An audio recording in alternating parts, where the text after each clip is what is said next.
Well, John, first of all, it's an honor to meet you, and anyone who's been to a rodeo or in the rodeo world certainly knows you, the One-Armed Bandit. Kind of give us an idea for people who don't know what your act is all about. Well, my act, first of all, you got to be a cowboy to do my act, and you got to be a little bit of daredevil, and you got to be willing to die to be the very best entertainment in the world. And my buffalo, I got buffalo weigh a ton. They're 6 foot tall shoulders. Wow. They're the meanest critter in North America, and they're big enough to do whatever they want to do. Sure. You just got to kind of make them do what you want them to. In training buffalo, you have to let them do what they want to in retrospect of what you want them to do. It's kind of got to be their idea. Kind of like working for a big boss. You got to make it think it's their idea. That's right. Then I have a mule that's in the show that's, he's the best mule in all the land. And looks like they're about ready to get the rodeo started. So we don't want to give too much away because we want people to come out to the rodeo and see it, but it has a lot to do with the trailer behind us. Yeah, that old trailer's about 10, 11 foot high, and then I jump them 6 foot buffaloes up on there, and then I jump my mule up there, and then I stand in the saddle, and I'm 6 foot. So first thing you know, I'm 15, 20 foot in the air. When I take my hat off, that's 20 foot. Jeez. And if you get to fall off of there, you might break a bone, might break several ribs, and don't think it don't happen. I imagine you've had your fair share of trial and error. Because this is the only show in the world like it, we have to do trial and error, and we got to learn the hard way. And then we got to practice our animals, and it's just kind of a dangerous show. But coming down that dadgum mountain the other day with no brakes was kind of dangerous too. There you go. You just live a dangerous life all around. I was sure glad to see not a stoplight at the bottom of it. But no, I came in here Tuesday, and I didn't have any brakes on my trailer. And the brakes on my truck was about like dragging your toe, so I got the brakes on truck fixed yesterday and got the brakes on the trailer fixed today down here at Polson's Trailer Company. There you and they sure treated me right. They should have charged me a bunch more than they did. They just worked me in, and matter of fact, he's going to help drive the truck in the show tonight, and I got to hire somebody to drive the truck everywhere I go. So, well, they probably recognize you because what is it? 10 times now you've won Entertainer of the Year with the PRCA. Right, that's right, 10 times, and that's how many times they've given it to me.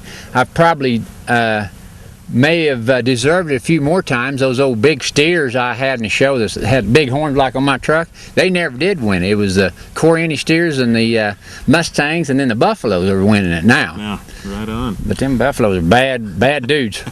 So how do you get into something like this? What made you decide, I'm going to jump buffalo on top of my trailer? Just dared. Oh boy, he said I couldn't put them fighting bulls on top of the trailer, so I bought them off of him, put them on top of the trailer for him.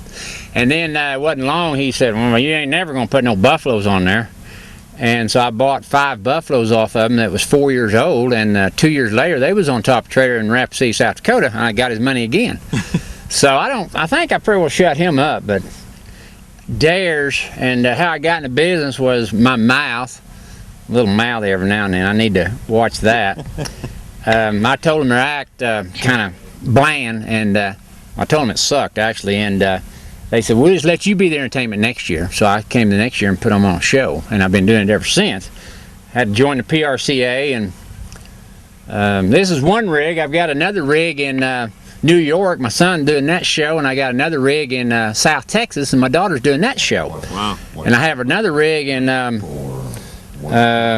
North Carolina getting refurbished. So all over. And I got another rig that's getting ready to head to Dubai. I'm going to go to Dubai and do a show for the King of Oman January the 1st. Wow. So we're going to have rigs scattered all over heck and back.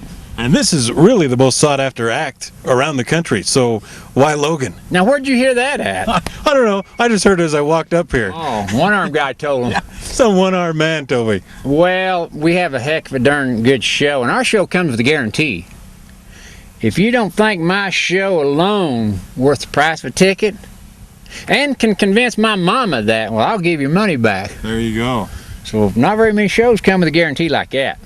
And I'm sure we're all going to be very impressed with what you have to show us tonight. Well, if you're not, we'll just let you do it tomorrow night. There you go.